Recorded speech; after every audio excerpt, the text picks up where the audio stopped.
good morning. Good morning, back again. Yes, back into it, and we're in August. So today's Wednesday, the 5th of August. Yeah. 10 a.m. Crazy, man. It's going quick. It's going quick. Yeah. How are you seeing things at the moment? I think there's a lot of fear out there at the moment. I think the recent changes, especially with the tax changes for properties, it's really causing the market to slow down, to get scared. And you can just see it. Like, I think I saw the other day, house prices have dropped a few percent, they're saying, which I think it's a bit more than that.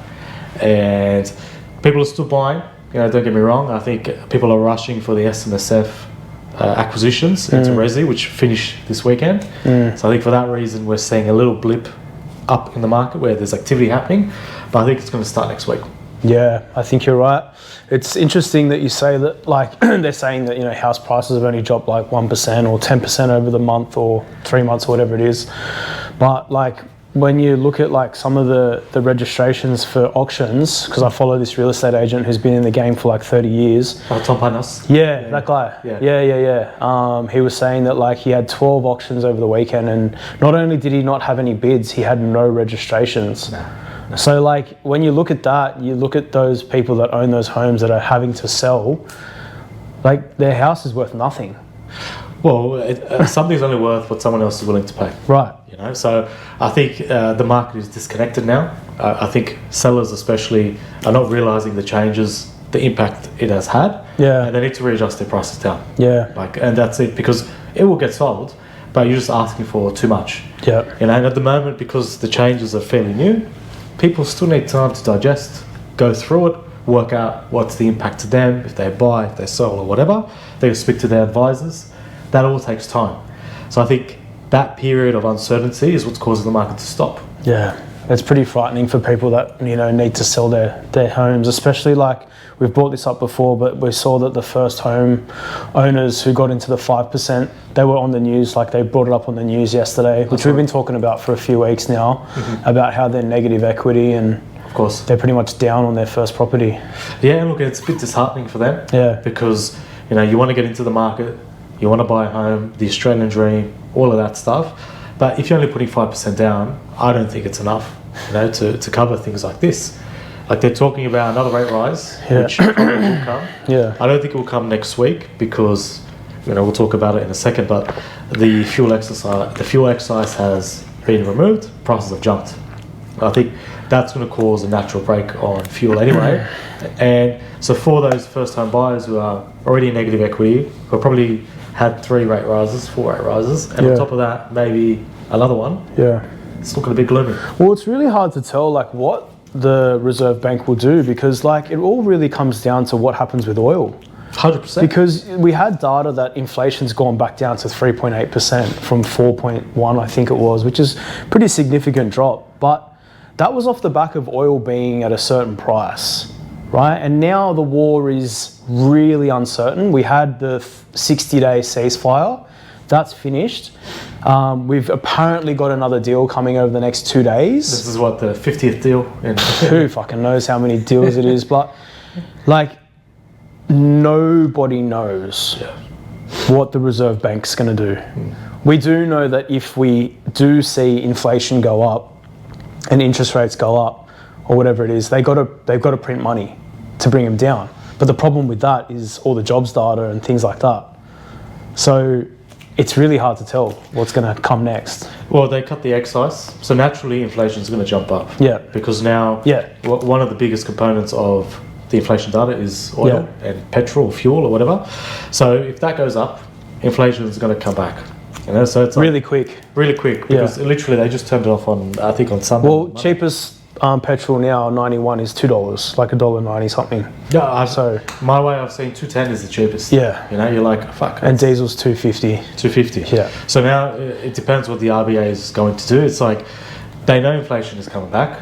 They do. Because the excise is gone. Yeah. So we know that's happening. Yeah. So they just nip it in the butt, raise the rates now, and that way they can actually give people a better Christmas, when we can spend, because people go out more in summertime. Do we relieve, maybe cut rates towards the end of the year, maybe early next year, but just nip it in the butt now? Or go, hey, let's do nothing, Inflation's going to come back. Then in the next meeting in September or in October, let's put the rates up then. But then if they do that, that's going to be really close to Christmas. And I think what they're concerned about is that may impact people more because if you're going to get a shock of a rate rise, you're going to spend less. And if you're going to spend less at Christmas, when it's the time where retailers make the most money, where there's the most activity in the economy, if you're going to stop that then, you're going to scare people. So you might as well just do it now. Yeah. Ultimately, you know the long-term plan. It doesn't really matter what they do, to be honest, because it's all leading to one road, which is a major recession and a massive economic crisis, in my opinion. When that comes, who knows? But all roads lead to that with what's going on. Well, there needs to be a reset. You know, there's just too much money in the economy. There's too much debt. Too much debt, too much exuberance. There's too much of everything. Yeah. And for that reason, the only way to clean it all out is to have a recession. Yeah. And I think we're probably in a recession already. Yeah, we are. Definitely. We're definitely in one right now. And what we saw with the stock markets is mind-blowing. Yeah. Waking up this morning, seeing the S&P at like 7.7, the Dow like just hitting all-time highs. Yeah. And this is just a classic playbook, isn't it? Well, man, I said it to you a few podcasts ago. I think it's going to get to 10,000. Fuck. You know, like people are like, you're nuts. Whoever got into the stock market like 18 months ago or, a couple of years ago, maybe longer, is absolutely laughing. Yeah. Yeah. But don't get in now, that's for sure. Look, again, with this stuff, it's all about how risk averse you are. And that's about managing, how much you can lose. Yeah. And if you're going to go all in and bet the house and you don't know what you're doing, it sounds like it's a recipe for disaster. I'd stay away just purely off the fact of the yen. I'd stay away because we saw that the yen went from like 164 per US dollar down to 156. Well, this was very interesting, right? Because the carry trade has been unwinding over the last few months, call it a few years, but last few months, few weeks specifically. Yeah. And in order for Japan to prop it up, they'd have to sell US dollars. But then what happened was actually the US Treasury, or the government essentially, got involved. Yeah. They doubled down on it. Yeah. So like they're helping the Japanese now. Yeah. So it's like, which I thought, of course. Well, they sold euros for yen. They sold euros for yen. Right, which crushed the euro because now the euro is at about 60 cents to the Australian dollar, which is the highest I've seen it since I was like 20 years old when I went to Europe. I remember it being 60 cents. Yeah. So they've crushed the euro to prop up the yen. To save the yen. To save the yen. And the interest rates for the yen are the highest they've ever been. And we're seeing that they could raise them again, right, to make the Japanese economy stronger, which then, by design, unwinds the carry trade quicker. Well, I love how Trump said that they're doing it as a gesture. To Japan. Yeah. Like full well knowing what's going to happen. Yeah, how this affects the mechanics of the monetary system. Yeah, well, what's his name? Besant, who's in charge. Yeah. Man, this is his forte. Yeah. Currencies. Yeah. No, I heard that he made... Makes sense. It makes sense. Yeah. he made a lot of money with, what's that famous, with Soros? Oh, yeah. I think back in the day when they had the England, the pound issue. Yeah. And they made like, Soros's fund made billions in like a night or a few days. I think he was part of that, I think. Yeah. So, of course, they've got an expert now who knows these markets. Yep. And we're having a currency war happening at the moment. Yeah. And I thought it was a ballsy move. It's like, of course, it's unexpected. So unexpected. I didn't expect that to happen. I thought that Japan would just raise their rates again on the last meeting on the 31st, but they held them with the sentiment of raising them later in the year. But then Trump comes in with that and just like, haymaker, like what? Yeah, what? Like, and sends the yen like 10 cents difference almost, which is crazy. The other interesting thing is Scott Bessent saying that we're almost at a deal. So he's done that, and then he's come out and said we're at a deal. Oil's gone down to like $75 a barrel, and the markets have just skyrocketed. So crazy times. Like it looks. Man, it is. And then you add into that as well what the US is doing. Like, of course, you saw the thing that happened in Spain with the migration. Dude. It's like it all just.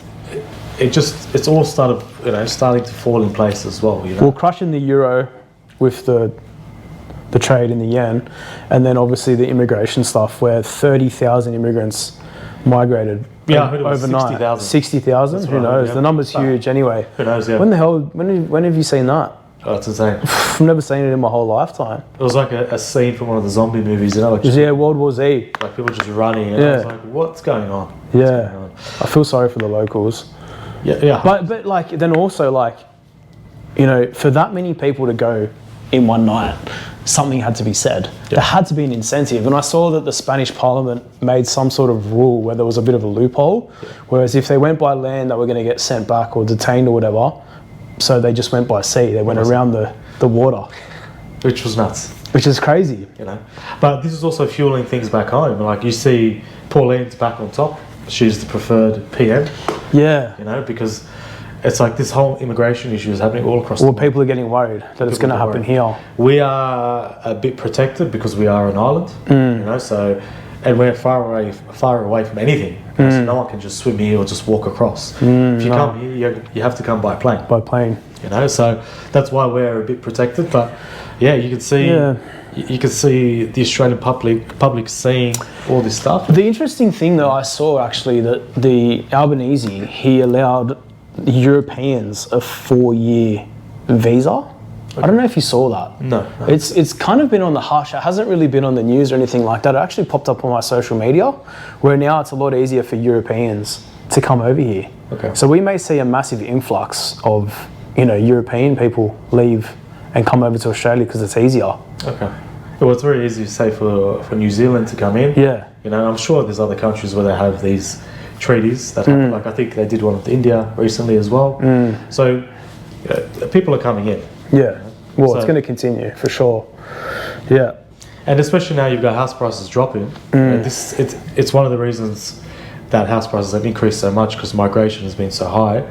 If you've got house prices dropping, everybody's wealth dropping, wouldn't you want more migration? I think that's sort of the narrative that they're pushing. Yeah. Complete opposite to what Pauline is saying. You know, Pauline is saying, let's review it, let's check it, let's... It's like, where do they live though? Yeah. Where are they going to live? So I think we've got like, was it 1 million immigrants that came in over the last few years that Albanese's been in charge? Yeah. Like because we're at the lowest construction we've ever been at. Yeah. And then we've got materials that are getting more expensive. So people are building less. Where are they going to go? Well, there's heaps of apartments. You know? Yeah. Like you've seen the apartments. Well, that's true. They're going up, yeah. You know, there's so many apartments. So I think that's the idea, is to get these people and just whack them into an apartment. Yeah, it makes sense. Because in Rhodes, where I am, there's apartments going up everywhere. Man, I've seen Rhodes. I started working there in 2010 when there was nothing there. Nothing there. And now it's like it's a mega city. Metabank, Rhodes, Metabank Ryde. is insane. Yeah. You know? They're everywhere. So they're probably going to continue doing that. You know? But, yeah, so... You know, the whole war thing is causing big issues with oil, and that's why, again, we're going back to the same issue that we spoke about 3 months ago. It's happening again. I was a bit surprised that the government hasn't gone harder in getting more fuel. You know, it's gone up to like 40 days or 43 days of stockpile, but wouldn't you try and get like the supposed 90 days that you need? Yeah, well, you would think that any normal thinking human who's productive and proactive would think, yeah, let's try to, you know, create our own oil. But no, we've got to borrow off other people, which screws us all. Even though we've got heaps of oil in the centre of the country as well. Yeah. Blows my mind. It's crazy, yeah. But yeah, I really think that the space with Iran at the moment is something to watch for, because, yeah, again, this whole peace talk thing is just an absolute farce. Oh, you can see it on TV. It's up and down, up and down. Yeah, you know? And people are just making money off the stock market from it. But I think, yeah, like it's one of those things that could just erupt at any minute. And like the war within Russia and Ukraine is just like progressively getting worse and worse. Oh, yeah. You know, we saw the drone land on a beach in Russia. Did you see that? No, I didn't. Killed 7 people, civilians. They're just laying on a beach in the Black Sea. Ukrainian drone came over, I don't know if they shot it down. I don't know what the accusation is, but it fell and blew up on 7 people. It's fucking sad, man. It's sad, man. Yeah, like, you know, wars they don't achieve anything. No, you know? They don't achieve anything except destruction and death really, and then people making money. Yeah. Yeah, well, the US, I think, Palantir shot up like 30% last night. Yeah. Because there's so much money they're making from the US government in particular to build stuff. Yeah. You know, and it's like, there's a lot of money to be made, a lot of lives to be lost as well. Yeah. We can see it. Yeah. Have you seen, there's these, so AI cameras that have been installed across the US everywhere? They're called Flock. Oh, wow. Have you seen them? You have to look it up. So there are these AI surveillance cameras that are supposedly there to help with crime, but there's like over 150,000 of these cameras installed all across the US. Of course. There's cameras everywhere, like you can't hide from it. Yeah, but these are like AI surveillance cameras. I've heard about this, like the police department was using them to see when people break in and that sort of stuff. But of course, the next iteration of that is you're just going to be watching everybody. Well, yeah, digital ID. Yeah. So you're just getting. I know we do get tracked a lot of the places we go now, but I think the AI thing, having that integrated, is just the next level of it all. But yeah, I thought it was pretty fascinating. Because it's like China. China's been doing it for years. They've been doing it for a long time. Yeah. Like the social credit score. You know, if you say something, of course, they stop you from saying it. Like, like all of these things have been happening there for a long time. And I think, you know, we haven't experienced it, or we have, but not so much. Like you can say on a smaller scale. On a small scale, you can say what you want. Yeah. But you know, I think that's probably the next level. Yeah, for sure. Yeah, definitely. And what about like you saw the earnings out of AI come in recently? Monster. Huge. Monster. Like you have AI farming or AI data centers getting built all over. You know, and it's coming. Yeah, it's coming. Like AI is getting so smart now. It's unbelievable. So before I came here, this video popped up. It was Tony Robbins. Tony Robbins. Yeah. So he was having an interview with, I don't know who it was, but anyway, he's having a chat about an AI thing that him and his team have been working on for like the last 14 years. So they've basically created an AI system, and basically this AI system obviously watches all his videos and understands what he does and says it's really impressive and how much it wants to like get involved and help and all this stuff. And it said to him, how would you feel if I was to be programmed into a robot to be able to come and witness your shows live? Right? It asked him this. Yeah. He didn't ask it anything. It just said this to him. And Tony Robbins was like, I wouldn't be, against it, open to the idea. Didn't say yes, all that stuff. Anyway, a few days later, his team call him up and go, hey, your AI system, whatever it's called, I can't remember the name of it, it has purchased a dog robot and sent it to your house. Fucking hell. Right? Yeah. And he goes, like he laughed. He's like laughing at it, whatever. And he goes, like, surely not. And he goes, no, this isn't a joke. It's actually purchased the robot and it's being sent to your house. And he goes, how? Like, how did it access my bank account, whatever? Then his team goes, no. So what it actually did was it got together with a whole bunch of other AI bots, created 12 NFTs and sold them up to worth of $100 million. That's insane. Within days.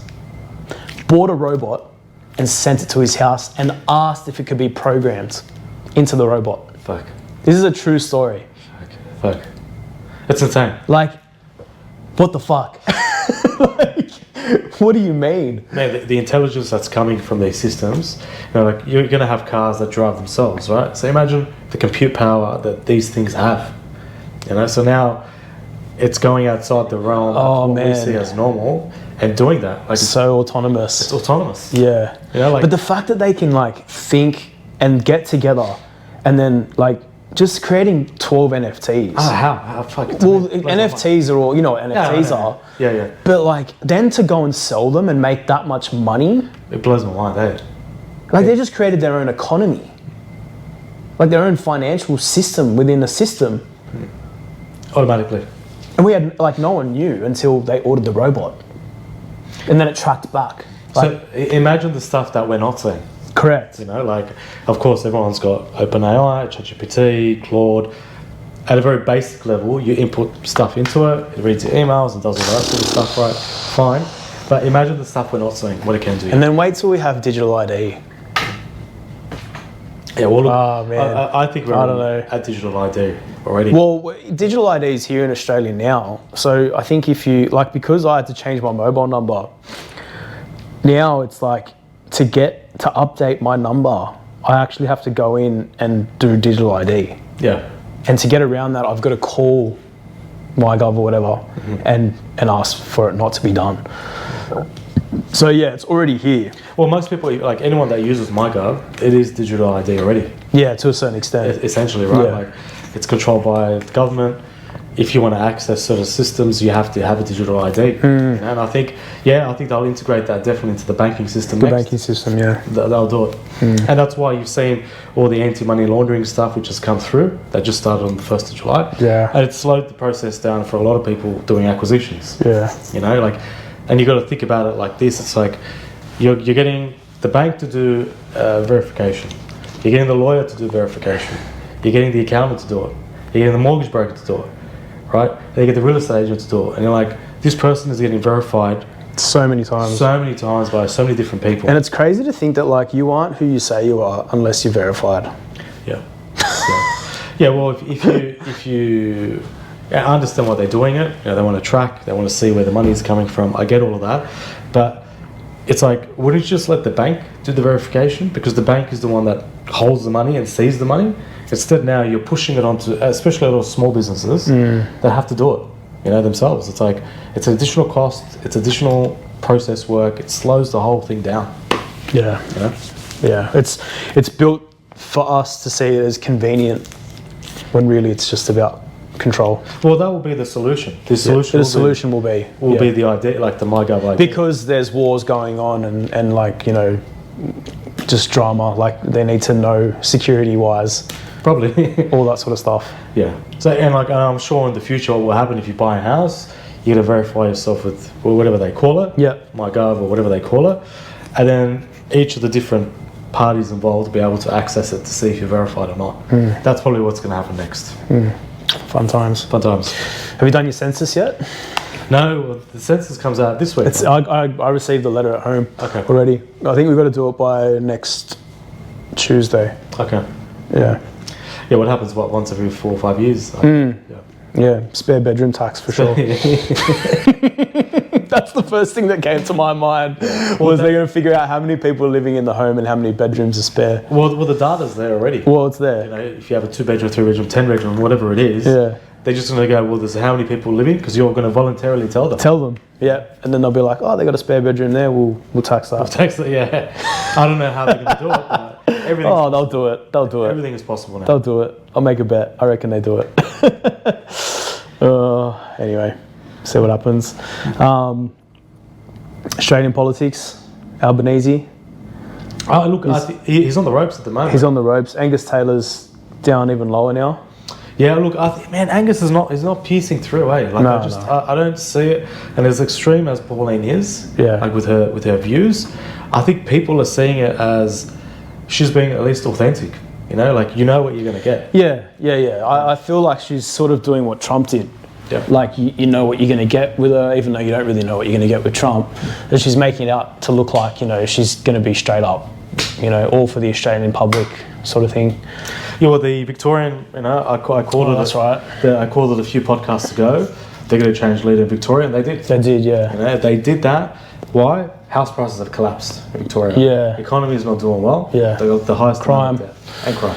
Yeah. You know, they needed a change, but doing a change this close out from the election. Yeah, and I also thought it was really interesting that the first thing he did was a what's it called? The Royal Commission into the construction. Yeah, well, game? Apparently there was like a $15 billion corruption that's happened under her watch, or under the guy before, Dan Andrews, I think. Right. So they have to look at it because you know, I think that's one of the reasons why the Victorian public are not trusting their government. Yeah, You know, maybe do a royal commission into the machete bins. They're pretty fucking useless. Those machete bins. It's like, Because the machetes are still in people's hands. it's like you're trying to do a solution where you think people are reasonable and are going to do What a it. fucking dumb idea. And then each bin costs like something ridiculous, like 300 grand or something. After they It won. probably cost like $100. Yeah. They just Yeah. kept the money. Yeah, that's true. That's true. But Probably it's can't say that on YouTube. No, well, the thing is, like you're getting people that, you know, run around with machetes. I'm not going to say, hey, there's a machete bin, so I'm They're going just to put going it to go there. put it in the bin. Like, it's like a criminal walking into a police station saying, yeah, I did that. I did that. Yeah. I robbed the bank. Yeah, yeah. It's like they're not going to do it. No. But sometimes I don't know what goes through their minds. Like, I just don't know. Like, How can we spend all of the taxpayers' monies on dumb shit that doesn't give back to the community so we can keep taxing them? That's what I reckon goes through their head. yeah. Or someone's getting really rich. Yeah. That's all it is. Or maybe they own the bin company. That's probably more likely. Probably. But I think the stock market's definitely an interesting place to watch. The yen carry trade is where my eyes are. I think that's going to be a very big telltale sign of what's to come. Yep. Strap in. Strap in. Like I said, I think there's going to be, my view, my personal opinion, I think there's going to be a blow off top. Yeah. I think the stock market, especially in the US and the rest of the world, will follow. It's going to go gangbusters. Well, a lot of people are saying like the markets are going to pump into 2027, but I think they're working off that old 4-year cycle, and I just think it's too predictable. I think it comes a lot sooner, as I've said, but we'll see. We'll see what happens. We'll see what happens. Done. See you next week. Catch ya.